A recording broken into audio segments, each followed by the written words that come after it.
Everyone, welcome to ఆరు చాహు activities. ఎవరు చెప్పారండి పెళ్ళయ్యాక బెల్లమేమో బెల్లం అయిపోద్ది, అమ్మేమో అల్లం అయిపోద్ది అనేసి? ఇక్కడ ఇది నేను హైదరాబాదీ చికెన్ బిర్యానీ చేశాను. ఇది వాళ్ళ మమ్మీ గారు నార్మల్ ట్రెడిషనల్ బిర్యానీ, అదే పులావ్ అనుకోండి చేశారు. ఇక్కడ మనిషి ఏది తింటున్నారు? వాళ్ళ మమ్మీ చేసిందే తింటుండు.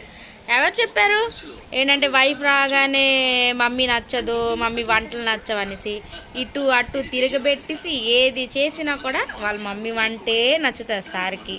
అది తెప్పించుకొని మరీ తింటారు. అందుకే ఈ సోషల్ మీడియాస్లో ఏంటంటే ఏంటంటే మ్యారేజ్ అయ్యాక మారిపోతారు, ఇలాంటివన్నీ పెట్టొద్దు అనమాట. అంటే కొన్ని ఎగ్జాంపుల్స్ ఇలా చూపించాలి కదా, అదే చూపిస్తున్నాను. నా బిర్యానీ అట్లనే ఉంది. ఇక్కడ తినేసి ఒక 2 ముద్దలు వదిలేసిండు. ఇక్కడ చూడండి అదే తింటుండు.